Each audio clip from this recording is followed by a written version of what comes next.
네, 이관우 건국대 상어교양대학 교수와 함께합니다. 어서 오세요. 네, 안녕하세요. 네, 자 시간은 계속 흐르고 있습니다. 한 20일 남았네요, 총선까지. 그렇죠. 근데 참 다이나믹 코리아라고 여러 가지 일이 벌어지고 있는데 이것도 한번 좀 종합 진단을 해봐야 될 것 같은데 먼저 여권으로 한번 가보죠. 윤한 갈등이 다시 2라운드에 접어든 게 맞습니까? 그렇게 진단하세요? 뭐 2라운드라기보다는 그때는 1라운드라고 보기 어려웠던 것 같아요. 전에는. 네, 그때는 좀 체급 차이가 너무 났죠. 당시에는 뭐 한동훈 비대위원장이 당에 온 지 사실은 정치를 시작한 지 한 달도 안 됐었고 또 그때는 공천도 아직 시작 안 했고 근데 또 특검법이라고 하는 이제 문제도 남아 있었고 근데 지금은 이제 완전히 선거 국면이잖아요. 네. 이제 또 후보들이 공천을 받은 이후에는 뭐 지금 정부를 감싸고 돌 때가 아니죠. 당장 자기 지금 코가 석자니까. 수도권 의원들은 어제 계속 발언하던데요. 예. 네. 그러니까 아마 지금은 한동훈 비대위원장의 위상도 다르고 그때랑 그다음에 지금 이제 뭐 상황도 다르고 이제 그 말씀드리고 싶은 것은 제가 이제 처음에 그때 그 한동훈 비대위원장 막 나왔을 때 미래 권력을 너무 빨리 땡겨서 쓰는 감은 있다. 예, 그렇게 되면 과거 권력과 미래 권력 간의 갈등이라고 하는 것은 벌어질 수밖에 없는데 그게 이제 미리 벌어지게 될 거고 특히 선거 전에 벌어지게 될 텐데 아마 이제 그런 일들은 계속 될 수밖에 없을 거다 이런 말씀 드렸는데 아마 지금 이제 선거 직전이니까 본격적으로 불이 붙었다 지금부터 이렇게 봐야 되겠죠. 저번은 오픈 게임이었고 그러니까 이게 본 게임이다 이런 말씀. 이제 시작이죠. 이제 시작이다. 네. 근데 지금 황상무 수석의 사의를 그러니까 수용을 했다는 거 아닙니까? 네. 그러니까 시작과 동시에 끝납니까? 아니면 계속 가는 겁니까? 이제 시작이죠. 아직 이종섭 장관 문제가 더 크게 남아있고 사실은 그 황상무 수석 같은 경우에는 해프닝에 가깝잖아요. 이제 그 사건 자체가 본인의 실언이죠. 오찬 자리에서 얘기한 거. 네, 그 문제가 된 건데. 근데 뭐 실언 얘기보다는 사실은 어찌 본다면 이건 실언이라고 보기도 힘든 게 그런 얘기를 할 수 있다는 것 자체가. 평소에 본인이 이제 가지고 있었던 생각이 이제 그런 경우에 나온 거고 제가 말씀드린 건 뭐냐면 이거는 개인의 문제라는 거예요. 어쨌든 황상무 수석은 개인의 문제인데 지금 이종섭 전 장관은 지금 그게 아니죠. 지금 뭐 여러 대통령실이라든지 국방부라든지 법무부까지 법무부 여러 기관들이 지금 동시에 얽혀 있는 거 그러니까 예를 들면 이종섭 문제는 이종섭 국방장관의 개인의 문제가 전혀 아니에요. 사실은 이건 좀 저는 황상무 수석 건은 사의를 이렇게 쉽게 어떻게 보면 받아준 거고 며칠 만에. 근데 이종섭은 그렇게 지금 소환을 못하는 이유가 저건 정말 좀 큰일이라는 거죠. 어떻게 반대로 생각을 해보면 저건 정말 간단치 않은 일이다. 잘못하면 대통령실부터 해가지고 다 다칠 수 있고 뭐 누가 개입됐는지 지금 알 수가 없는 거 아닙니까? 그래서 아마 저 문제는 오히려 어떻게 보면 저건 정말 큰일이구나라고 하는 걸 좀 보여준 것 같아요. 그러면 황상무 수석은 결국 이렇게 정리를 하는데 이종섭 그 대사는 그냥 계속 쭉 가려고 한다고 만약에 가정을 해봐요. 그러면 한동훈 위원장은 계속 어떤 즉각 귀국, 즉각 조사 이걸 요구를 할 거다 이렇게 보시는 겁니까? 그렇게 계속 갈 수밖에 없겠죠. 그것이 약속 대련이든지 아니면 뭐 실제로 그렇게 요구를 하는 것인지 뭐 그것까지는 우리가 알 수 없겠지만 적어도 선거 끝날 때까지 만약에 이종섭 그 전 장관이 들어오지 않으면 계속해서 요구하는 모양새를 일단 취해야 되겠죠. 네. 그래야 이제 국민의힘이 조금이라도 산다. 그러니까 일단은 그 정부하고 여당을 좀 분리시켜야 되지 않겠습니까? 이번 선거 과정에서 지금 정부에 계속 국민의힘이 겹쳐 있으면 사실 득될 것이 없죠. 그래서 그것이 실제로 갈등이든 아니면 갈등이 있는 것처럼 보이든 간에 근데 바로 일단 계속 요구를 해야죠. 한동훈 위원장이 그렇게 이런 게 정부와 여당을 분리하기 위한 차원이라는 게 일반적 해석인데 분리가 되냐라는 거예요. 지금. 그게 분리가 됩니까? 분리가 됐다면 지금 조금 전에 이제 그 민심업대에서 여론 추이를 살펴보는데 그렇게 나올 수가 있는 걸까요? 분리가 안 되니까 그렇게 나오는 거 아닙니까? 분리가 안 되니까 지금 그렇게 나오는 거죠. 그러니까 그렇게 놓고 보면 제가 드리고 싶었던 거 그냥 여기서 더 이상 예를 들어서 이슈라고 하는 것들이 계속 지속이 되기 위해서 땔감이 계속 공급이 돼야 되는 거잖아요. 그런데 지금 문제는 국면에서는 땔감이 한동훈 위원장의 말이라는 거예요. 그러면 차라리 말을 않고 가는 게 이슈를 그러니까 조금씩 어떤 줄여가고 죽여가는 과정으로 그러니까 볼 수도 있는 거 아니냐 전략적으로 이런 얘기도 성립이 될 수 있거든요. 그러니까 이 이야기를 안 한다고 해서 그 이슈가 죽는 것은 아니고 다른 이슈가 등장을 해야죠. 만약에 이 이슈가 죽으려면. 뭐 표현이 좀 과격한데 어쨌든 왜냐하면 지금 선거 상황이기 때문에 그쪽에서 말을 안 한다고 해서 야당이 이 공세를 늦출 생각이 전혀 없거든요. 그러니까 새로운 다른 이슈가 등장하지 않으면 이 문제는 해결하기 어렵고요. 또 하나의 문제는 평소 같으면 이렇게 봉합이 쉽게 될 가능성이 있어요. 봉합이 될 가능성이 있는데 지금 보시면 선거라고 하는 게 항상 이 당 지도 이제 정부 여당 같으면 정부와 여당, 그다음에 야당 같으면 당 지도부와 비주류 간에 항상 갈등이 있을 수밖에 없는 것이 선거예요. 네. 왜냐하면 예를 들면 이렇게 한번 보시면 정부 같은 경우에는 총선에서 이기면 좋겠죠. 윤석열 정부는. 하지만 총선에서 이기고 만약에 윤석열 대통령이 당내 어떤 지도력을 잃어버리면 레임덕이 더 빨리 오거든요. 그럼 이런 총선 승리는 정부 입장에서는 하등 도움이 될 게 없어요. 말 그대로 이제 예를 들면 당 입장에서도 마찬가지죠. 예. 당 입장에서도 이기긴 이겼는데 정부에게 당의 자율성이 전혀 확보가 되지 않고 당 지도부가 이제 일방적으로 끌려가는 그런 상황이 되면 아마 그런 뭐 총선 승리라고 하는 것이 실제로 미래 권력에게 도움이 될지 그 부분은 좀 불확실하죠.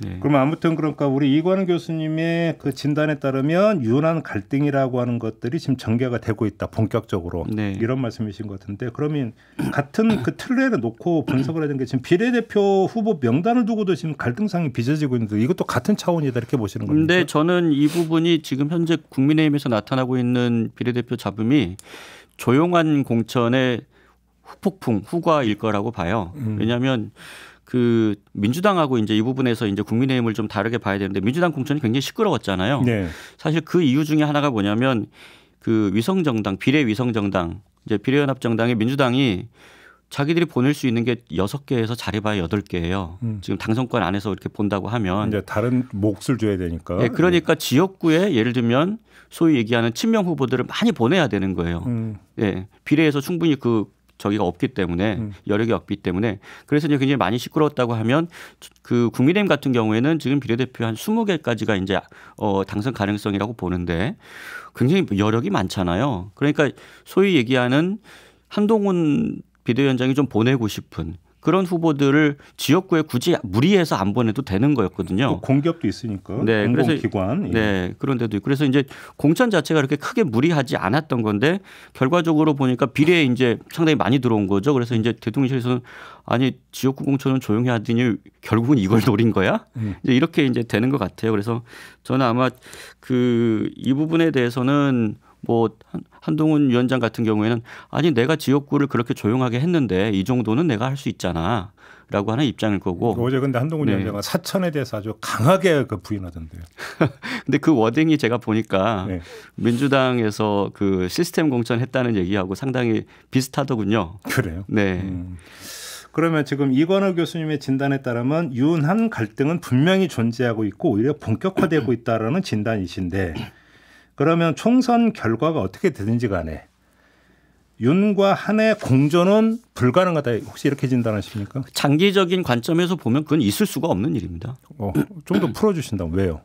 그러니까 제가 말씀드렸던 대로 지금 이제 예를 들면은 이 윤한 갈등에 있어서 가장 힘을 많이 뒤에서 붙이는 사람들이 도와주는 사람들이 지금 현장에 나가 있는 후보들이라고 하잖아요. 근데 그 후보들이 민심이 이렇다는 것을 좀 이렇게 전달해야 된다. 이제 이렇게 해가지고 얘기한다고 하는데 지금 크게 보면 1월 달에 정부 쪽에 이제 대통령실 쪽에 섰던 그런 의원들이 지금 상황에서는 지금 한동훈 비대위원장 쪽에 힘을 실어주고 있거든요. 특히 네. 이제 수도권 의원들이죠. 후보들이죠.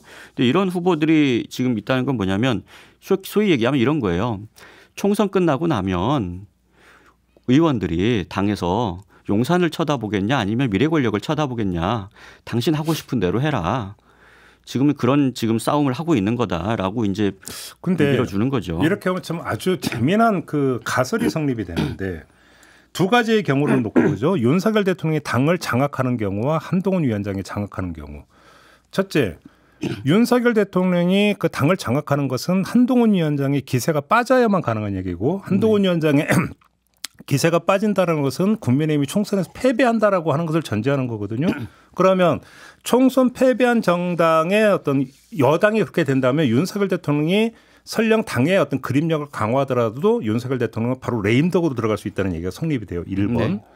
그다음에 한동훈 위원장이 당을 장악한다는 얘기는 말 그대로 윤석열 대통령이 이제 뒷방으로 그러니까 그 본의 아니게 물러난다는 이야기가 돼요. 그러면 역시 또 권력의 힘은 또 줄어든다는 얘기가 되버립니다. 그러면 어떤 경우가 되더라도 그러니까 당정 관계를 넘어서서 윤석열 대통령의 어떤 그 영향력, 정책 지배력이라고 하는 것은 감퇴될 수밖에 없다. 어떤 경우의 수로 하더라도 이렇게 가설이 성립되는 거 아닌가요? 네, 제가 말씀드리고 싶은 게 그 부분인데 예. 그런 의미에서 제가 그 한동훈 비대위원장이 빨리 나왔다는 거예요. 네. 지난 연말에. 예. 그러면 윤석열 대통령 같은 경우에는 이제 당신 그 정부 입장에서는 고민이 되는 거죠.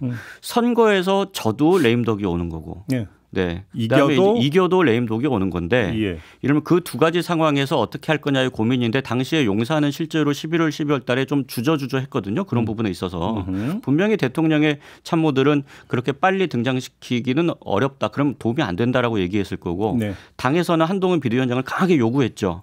지금 선거가 한시 앞에 급한데 당시 그런 여러 가지 말이 있었지 않습니까? 뭐 놔뒀다가 쓰면은 뭐 된다 이런 얘기가 있었는데 빨리 땡겨 쓰자라고 했는데 결국은 대통령이 한동훈 비대위원장을 좀 믿어본 거죠. 예, 주변 참모들의 어떤 의견들을 제가 보기에는 야 우리가 그런 관계 아니야라고 해서 믿어본 거고 그다음에 빨리 그래서 조계 등판을 시켜 결국 총선을 지면 레임덕이 온다. 근데 이기는 것이 낫지 않느냐라고 이제 그런 결정을 했기 때문에 결과적으로 보면 책임은 윤석열 대통령에게 있을 거예요. 정치적으로. 국민의힘 안에서도 만약에 그런 상황이 벌어지면 이렇게 말할 겁니다. 대통령의 지지율이 지난 2년 동안 너무 낮았다는 거예요. 네. 결과적으로는. 그러니까 뭐 한동훈 비대위원장을 끌어올 수밖에 없었던 거고 네. 그 책임은 뭐 당에서 한동훈을 너무 빨리 요구했다가 아니라 지지율 관리를 잘못한 대통령에게 원칙적으로 있는 거죠. 그러면 예를 들어서 이제 그 하나만 더 들어가면 예를 들어서 그 국민의힘이 승리를 해서 한동훈 위원장의 어떤 정책 위상과 이렇게 확고해진다면 그건 뭐 그러니까 별로 더 분석할 게 없는데 전자. 선거에서 지고 그래서 한동훈 위원장은 빠지고 윤석열 대통령이 다시 어떤 당을 어떤 지배하려고 하지만 윤석열 대통령의 정책 힘은 확 삭감되어 버린 상황이 되어 버린다면 그거는 말 그대로 윤석열 대통령의 레임덕일 뿐만 아니라 국민의힘도 엄청난 위기 국면으로 빠져들어가는 말 그대로 한마디로 혼조 양상이 구조화되고 만연화되어 버리는 이렇게 되는 거 아닙니까 결과적으로? 그러니까 지금 그 국민의힘 이 저기 수도권이라든지 이런 쪽의 의원들이 지금 강하게 요구하고 있는 거 아닙니까? 이종섭 장관 빨리 소환하라고. 사실 이렇게까지 세게 요구하는 경우들이 제가 보기엔 그렇게 많이 보지 못한 것 같아요. 네. 근데 지금 상당히 절박함이 있는 거고 한동훈 비대위원장도 지금은 그래서 이게 약속대련 차원이 되기가 어렵다고 제가 그래서 말씀드리는 거예요. 지금 한동훈 비대위원장도 이제 제가 보기에는 가능성이 이렇게 높지는 않아요. 국민의힘이 참패까지 갈 가능성은. 근데 그럼에도 아마 이제 제가 보기에는 아슬아슬하게 뭐 저기 그 원내 2당이 된다든지라고 하면은 그렇게 뭐 갑자기 확 이렇게 한동훈 비대위원장이 이제 그 뭐 책임을 다지고 뭐 그런 뭐 정치적으로 코너에 몰리는 일까지는 뭐 그렇게 가능성이 높아 보이지 않는데 그래도 혹시 모르니까 또 이제 기왕이면 이기는 것이 좋잖아요. 그 국민의힘 입장에서는. 예, 그러다 보니까 이제 지금 세게 강하게 밀어붙이는 거죠. 필사적으로 이기려고 하는 거죠. 네. 그러니까 많이 이기려고 하는 거죠. 제가 말씀드리는 것은. 네, 뭐 예를 들면 과반을 할 수 있으면 뭐 그때부터는 그러니까 지금 그 참 고민일 거예요. 용산에서는 국민의힘이 만약에 과반을 한다. 그러면 이게 우리한테 좋은 일일까, 나쁜 일일까? 이런 고민이 되겠죠. 네. 알겠습니다. 엊그저께 한동훈 위원장이 어떤 말을 했냐면 그 국민의힘이 총선에서 이겨야 내가 계속 있는 것을 보실 수 있다. 이런 요지의 발언을 했어요. 네. 그죠? 그 얘기를 거꾸로 뒤집으면 지면 못 본다는 얘기가 되는 거잖아요. 네. 그러면 여기서 저는 궁금한 게 만에 하나라도 그 한동훈 위원장이 총선에서 소기의 성과를 거두지 못하면 이른바 차기 구도에서도 한동훈 위원장은 탈락한다 이렇게 혹시 진단하십니까? 탈락한다기보다는 이제 원래는 만약에 국민의힘이 과반을 한다든지 그다음에 이제 뭐 좀 상당히 차이를 벌리면서 원내 1당을 한다든지라고 하면은 그때부터는 한동훈 비대위원장의 시간이 오는 거죠. 굉장히 빨리 지금 집권 3년 차에 그때부터 오는 거고. 근데 만약에 그렇게 되지 않더라도 지금 다른 뭐 후보군이 지금 가시권에 보이지는 않아요.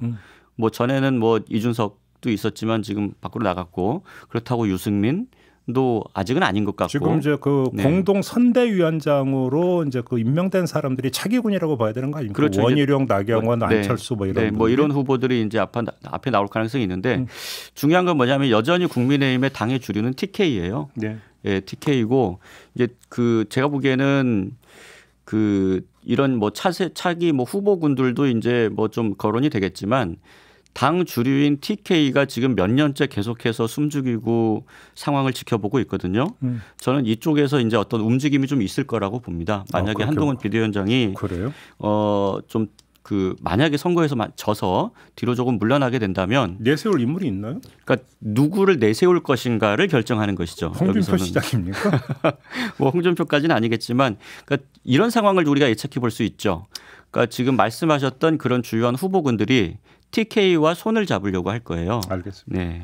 사실 지금 좀 저희가 좀 앞서 나간 부분이 있는데 사실 뭐 거기까지 얘기를 할 필요는 없고 네, 다만 네. 윤한 갈등 이야기가 나오다 보니까 그러면 윤석열 대통령과 한동훈 위원장의 관계가 어떻게 정립이 되느냐 이 이야기를 하다가 보니까 좀 여기까지 왔다 이런 말씀을 좀 드리도록 하겠고요. 지금 상황 왜 갈등이 저렇게까지 세지느냐를 좀 이제 이해하기 위한 네. 이제 아마 그 이후의 상황을 좀 예측해 보는 거죠. 이번에 더불어민주당으로 갔으면 좋겠는데 일단 총평 삼아서 그동안 이제 쭉 공천 갈등이 있었잖아요. 네. 이 공천 갈등이 개파 갈등에서 빚어진 거다 혹시 이렇게 진단하십니까? 그러니까 그 같은 맥락에서 봐야 될 것 같아요. 제가 국민의힘 상황을 설명드렸는데 그러니까 대통령실과 당의 관계를 설명드렸는데 같은 맥락에서 봐야 될 것 같아요. 그러니까 그 선거도 이기고 싶고 그다음에 주도권도 갖고 싶고 선거 이후에 이제 이런 거잖아요. 그러니까 말 그대로 선거 과정에서 당 지도부와 가까운 그 후보들이 많아지는 게 좋은 거죠. 근데 또 너무 많아지면 선거에 나쁜 영향을 미칠 수도 있으니까 사실은 이 두 가지 어떤 욕구 사이에서 끊임없이 흔들리는 거예요. 그 과정에서 둘 다 달성할 수 있으면 좋게 말 그대로 이제 파레토 최적을 찾는 거죠. 네. 그러니까 뭐 이재명 대표 입장에서는 소위 얘기하는 친명 의원도 많아지면 좋고 선거도 이기면 좋고 이제 이런 것인데 결국은 문제는 그거는 당 지도부의 생각이고 이제 그 또 대다수의 다른 그 후보들 같은 경우에는 아니 그러다가 논란이 있는 후보가 있으면 좀 불안하다는 거예요. 적어도 이제 그 후보들은 본인의 당선이 또 중요하니까 네. 당 지도부의 입장하고는 사실 다를 수밖에 없는 거죠. 그런 경우에는 지금 사실 민주당에서는 과거에 그 뭐 정동영, 김용민 같은 이제 그 좀 막말로 인해서 좀 피해를 봤던 그런 경험이 있잖아요. 네. 그런 이제 그 설화로 어려움을 겪었던 그런 트라우마가 있기 때문에 또 그런 부분에 대해서는 당에서는 좀 불안하다. 또 이제 선거 직전에 가가지고 어떤 그런 문제가 불거지는 것이 아니냐 이제 이런 걱정들이 있으니까 제가 보기에 이런 것들은 그런 구도 속에서는 나타날 수밖에 없는 그런 자연스러운 일인 것 같아요. 그래서 지금 진행되고 있는 게 양문석 후보를 둘러싼 논란인데, 근데 이거를 지금 개파 갈등 틀 속에서 뭔가 봐야 되는지가 약간 애매한 부분이, 예를 들어서 친노라고 한다면 이해찬 전 총리를 빼놓고 이야기할 수 없잖아요. 네. 근데 일단 그대로 가야 된다고 이야기를 했고, 유시민 작가도 비슷한 이야기를 했고, 이렇게 놓고 본다면 그러면 어떤 그 친노가 되든 친문이 되든 그쪽에서 들고 일어나 가지고 공천 취소된다는 목소리 내고 있는 건 아니거든요. 네. 그리고 그러니까 지금 흐름으로 보면은 공천 취소까지는 가지 않을 것 같은데, 네. 그럼 이걸 개파의 구도에서 바라보는 것은 약간 문제가 있다는 지적이 나올 수도 있는데요. 이건 어떻게 보십니까? 그러니까 저도 이제 그런 그러니까 예를 들면 선거에서 나타나는 자연스러운 여러 현상들 중에 하나죠. 네. 그러니까 말 그대로 지금 저희 국민의힘에서도 뭐 한동훈 비대위원장이랑 이철규 의원이 고성을 서로 내면서 싸웠다고 하잖아요. 네. 근데 그거 가지고 뭐라고 좀 이상하게 보는 저기 개파 갈등이다 이렇게까지 보는 것은 아닌 것 같고, 비례대표 문제를 둘러싸고 갈등이 있다. 그런데 그거는 이제 윤한 갈등의 한 양상으로는 보긴 네, 그렇죠. 네, 윤한 갈등의 한 양상인데 그러니까 왜 그런 게 일어나냐면 이게 선거가 있기 때문에 그런 일이 벌어진다는 거예요. 예. 그러니까 말 그대로 지금 보시면 민주당의 지지자들 중에서 또 이제 뭐 중도층 유권자들 중에서 어떤 후보들이 좀 과거에 막말이 있었는데 너무 아무 일 없이 넘어가는 것 아니야? 저것은 좀 문제가 있지라고 이제 하는, 예를 들면 또 민주당 입장에서는 민주당을 찍기를 좀 주저하는 분들한테 자기 전 대통령이나 지도자들한테 저렇게 막말하는 사람을 그냥 공천 줘도 돼? 라고 이제 얘기하는, 예를 들면 말 그대로 찍고 싶지 않은데 빌미나 명분을 주는 이제 그런 부분들에 대해서 문제를 좀 해결하고 넘어가야 된다. 네. 예를 들면 수도권 같은 박빙의 선거에서는 뭐 지금 3% 2% 이제 이런 격차 지금 막 붙은 곳이 있지 않습니까? 이런 후보들 입장에서는 그런 표 한 표 한 표가 지금 눈에 보이는 거예요. 네. 예, 그런 과정에서 보면은 그러니까 어떤 좀 당에서 그것에 대해서 문제의식을 갖고 있습니다. 그다음에 그런 부분들에 대해서 뭐 이제 일면 양문석 후보 같은 경우에는 사과도 하고 또 봉화마을에 내려가서 사죄도 하고 그런 모습을 보였지 않습니까? 네. 그러니까 그런 모습을 누군가는 지적을 하고 또 본인이 그렇게 또 사과하는 모습을 보이고 문제가 있다는 것 우리도 알고 있습니다라고 하는 제스처를 할 필요가 있는 거고, 그다음에 또 지금 이제 방금 전에 왔다 가셨더군요. 근데 서울 강북을 같은 경우에 뭐 조순진 후보가 이렇게 돼서 좋다는 분들도 있지만 또 박영준 후보가 의원이 낙선한 것에 대해서 좀 아쉽게 생각하는 분들도 있을 거예요.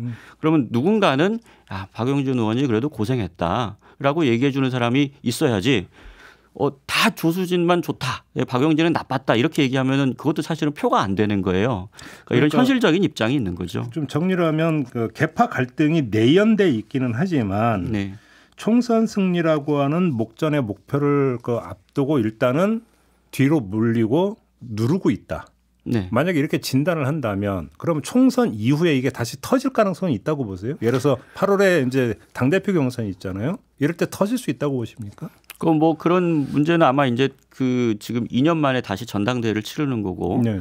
그다음에 당내 갈등이 가장 이제 좀 표면화될 수 있는 것은 그런 때죠.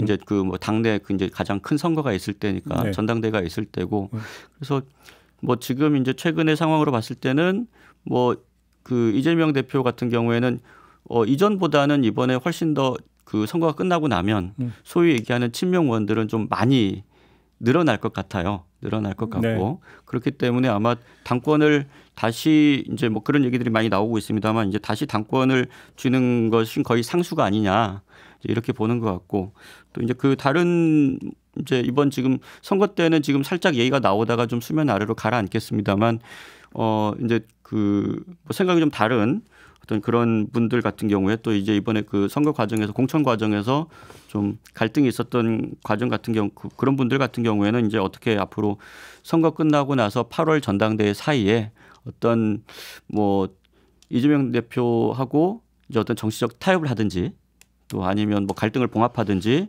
아니면 또 뭐 갈등이 서로 생길지 그런 것들을 아마 이 시기에 좀 집중적으로 볼 필요가 있을 것 같습니다. 그런데 저는 이 공천 갈등 과정에서 하나 그러니까 정리되는 부분이 좀 있었다고 보는 게 아까 윤한 갈등을 이야기했잖아요. 그것과 지금 민주당의 상황은 좀 상당히 다른 부분이라고 저는 보는 게 윤한이라고 하는 두 명의 상징적 인물이 대척점이 있어요. 네. 국민의힘은. 그런데 민주당 같은 경우는 예를 들어서 친명의 어떤 상징 인물은 이재명 대표라고 있지만 없다라는 거예요. 맞은편에.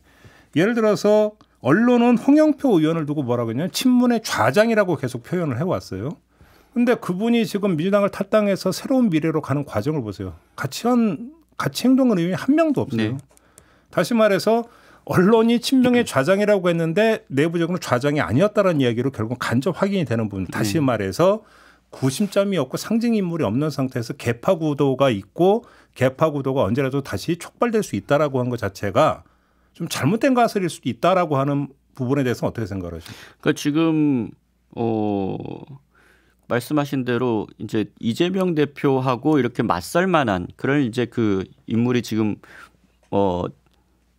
비친명계라고 해야 될까요? 그쪽에서 잘 보이지 않는데 아마 그거는 지금 어떻게 보면 이렇게 생각하시면 될 것 같아요. 그러니까 국민의힘 같은 경우에는 윤석열 대통령 지지율이 너무 낮았기 때문에 빨리 한동훈 이제 비대위원장을 끌어와서 썼다고 한다면 지금 민주당 같은 경우에는 사실 이게 좀 너무 빨랐던 거죠. 국민의힘 쪽이 너무 빠른 거고 대통령 지지율이 너무 비정상적으로 계속 낮게 유지가 됐기 때문에 그랬던 거고 민주당 같은 경우에는 어쨌든 간에 이번 선거 국면을 보시면 야당 심판론은 좀 말이 잘 안 되는 것 같고 어쨌든 정권 심판론이 작동하느냐 안 하느냐의 이제 그런 차원이기 때문에 이 대표가 이제 계속 갈 수 있었던 거고 이제 지금 그러니까 중요한 국면은 역시 8월이에요. 그러니까 이제 8월 전당대회 때도 여전히 이재명 대표가 그대로 원톱으로 쭉 가면 아마 큰 이변이 없을 텐데 지금 이제 그 전까지는 굳이 머리를 들 필요가 없었던 거죠. 근데 지금 보면은 저는 오히려 이번 공천 과정이라든지 지난 2년 동안 이렇게 쭉